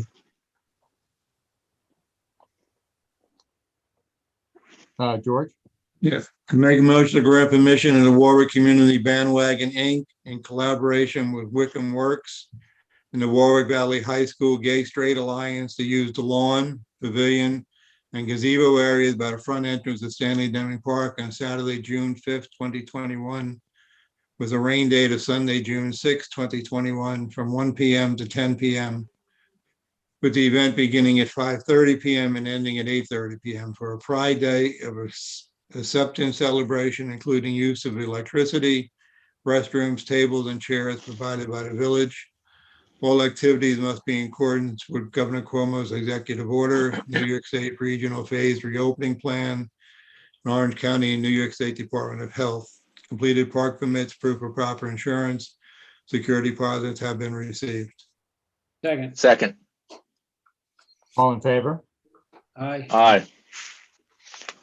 Resolution enacting a local law to change zoning designation of certain real properties from light industrial LI to central business CB. Whereas the village board of the village of Warwick has before it a proposed local law entitled a local law to amend village code chapter 145 entitled zoning by revising the village zoning districts maps to change the zoning designation of certain real property from light industrial LP to central business CB. And whereas following due notice, the village board held a public hearing on the proposed local law. And whereas the village planning board as lead agency in secret review has adopted a negative declaration on the development projects for which the proposed zoning change is being enacted. Now therefore be resolved as follows. One, that the village board does hereby adopt a proposed local law, a copy of which is attached hereto. Two, that the village clerk is hereby requested and directed to publish, post, and file the same in the office of the Secretary of State in Albany. And three, that said local law shall be effective upon filing with the Secretary of State. Second. And that's a roll call. Discussion?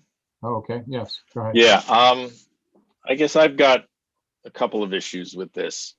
One being the proposal by the applicant initially that he was going to construct a number of one-bedroom apartments on a portion of the property. Granted, that's nothing that's come before anyone at this point, but this change would basically allow that to happen. We've got a piece of property that's totally surrounded by commercial endeavors, with the exception, I think, of one property. And it just doesn't seem to, that potential doesn't seem to be a fit.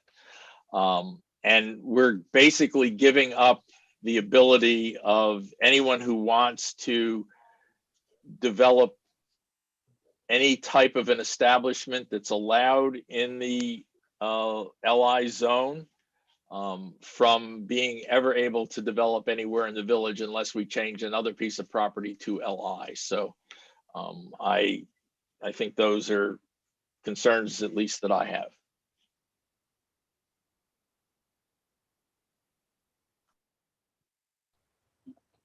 But it, just to clarify for me, Barry, because you know a little bit more of the process of an applicant going to the planning board.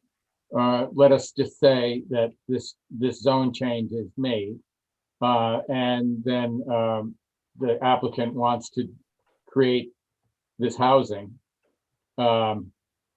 which is in some ways kind of almost mixed use, because there is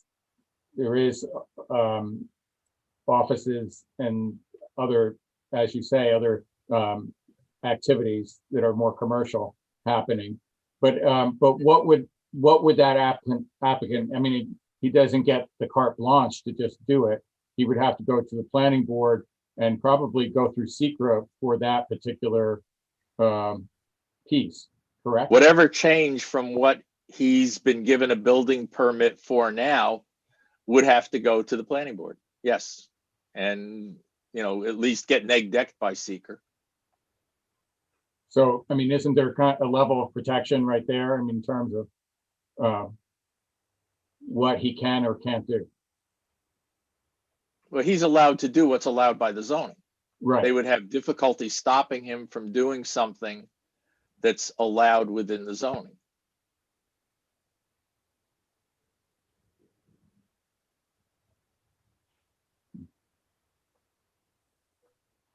This, in my mind, this isn't an insignificant change being made to this piece of property.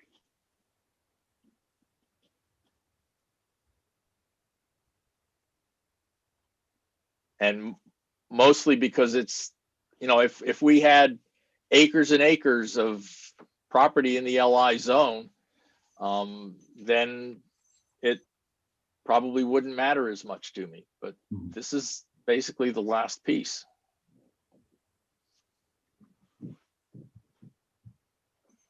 Well,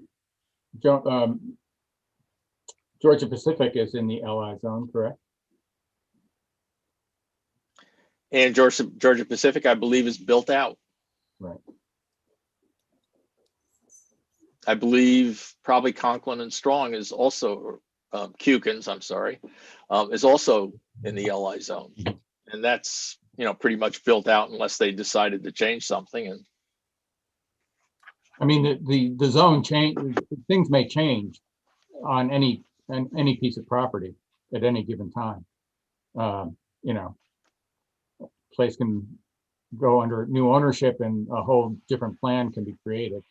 In this case, we have an applicant that has a vision that is not right within the LI zone, and it's also right in the center of the village. It seems like the LI is more permissive to activities that maybe are not that great in the center of the village.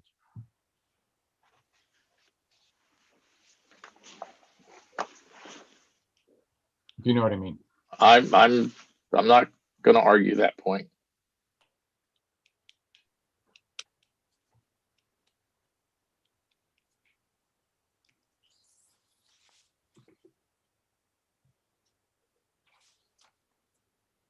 Any other comments from the board?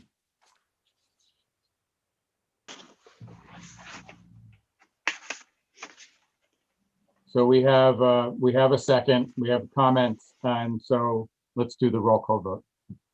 Trustee Cheney, No. trustee Lindberg, Yes. trustee Bachman, Yes. trustee McManus, trustee McManus, Yes. Mayor Newhart, Yes. That is, we have an addendum, correct? But there's one more motion. Yes. And does somebody have? I guess that's probably mine.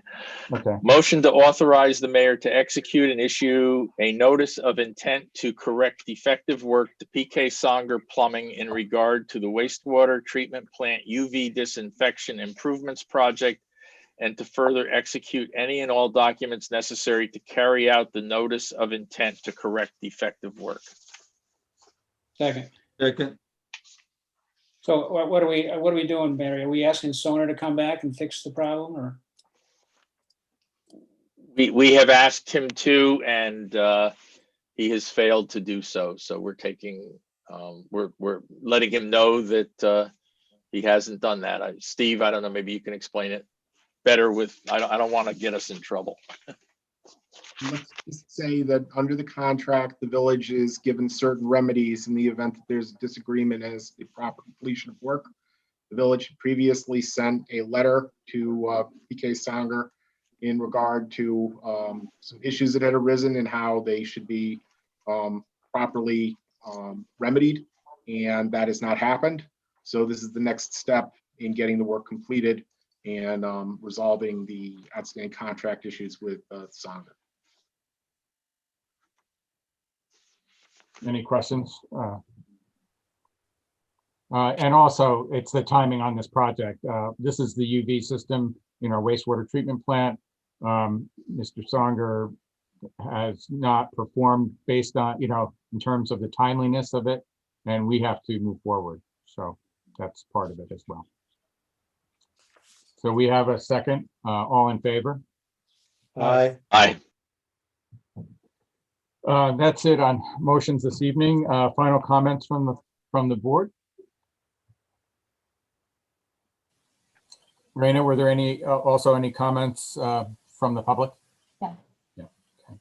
Okay. We do have to go into executive session this evening to seek the confidential advice of counsel. And if someone could make that motion.